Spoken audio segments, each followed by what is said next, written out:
მხატვრების მხარდასაჭერად ხვალიდან ეროვნული ბიბლიოთეკის საგამოფენო დარბაზი ცნობილი ხელოვანების ნამუშევრების გამოფენა გაყიდვას უმასპინძლებს.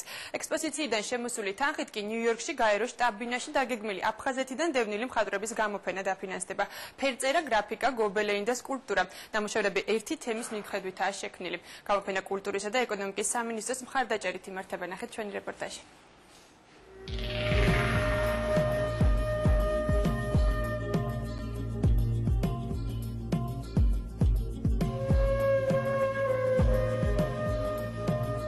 ნამუშევარი, რომელიც აფხაზეთის დაკარგვის ნოსტალგიითაა შექმნილი, საქველმოქმედო აქციისთვის სპეციალურად შეირჩა. სერიიდან ჩვენ დაუბრუნდებით მხატვარმა გიზო ხუბუამ გამოფენა გაყიდვაზე 3 ტილო გამოიტანა. ეს ყველაფერი კი იმისთვის, რომ ნიუ-იორკში დევნილი ხელოვანების ექსპოზიცია დაფინანსდეს. ეს უბრალოდ არის ასეთი იმედიანი სურათია რა, იმედის მომცემი სურათია. მე მაინც იმედიანად ვუყურებ, რომ იმიტომაც დავარქვია მას ჩვენ დაუბრუნდებით, რომ ეს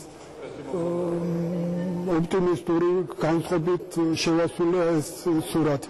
მხატვრების მხარდასაჭერად ამ იდეით გაერთიანებულმა ქართველმა ხელოვანებმა სხვადასხვა პერიოდში შექმნილი ნამუშევრები ეროვნული ბიბლიოთეკის საგამოფენო სივრცეში გამოფინეს და ექსპოზიციის გახსნა სპეციალურად ხვალინდელ დღეს, სოხუმის დაცემის 18 წლის თავს მიუძღვნეს.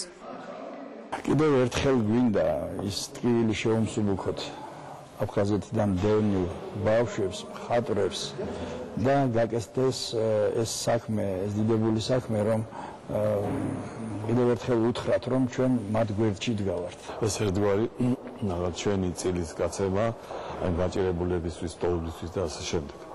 ხო და ამჯერად ეს ესეთი სერიოზული ფორმა აქვს სამინისტროა ჩართული და ნუ მთავრობა, ხო და ეს მისასალმებელია, ძალიან გამეხარდა.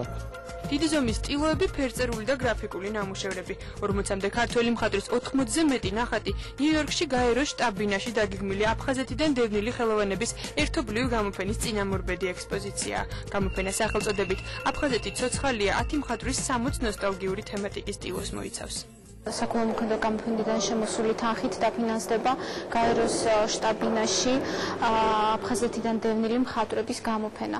ხოლო რაც შეეხება ნიუ-იორკის შტაბ-ბინაში გამართულ ასევე საქველმოქმედო გამოფენას, იქიდან შემოსული თანხით უკვე დაფინანსდება საგანმანათლებლო პროგრამები დევნილი ბავშვებისათვის. კარგი ინიციატივაა და ინიციატივა ორიენტირებული იმაზე, რომ ყველა შევახსენოთ მოუგვარებელი ესეთი სისხლმდენი ჭრილობა აფხაზეთისა, რომელიც აქვს საქართველოს. აფხაზეთიდან დევნილი მხატვრები ნახატებით სამშვიდობო გზავნილს მსოფლიოს ნიუ-იორკიდან გაუგზავნიან, სადაც ისინი საკუთარ სათქმელს ნამუშევრებით იტყვიან. ქართული კინო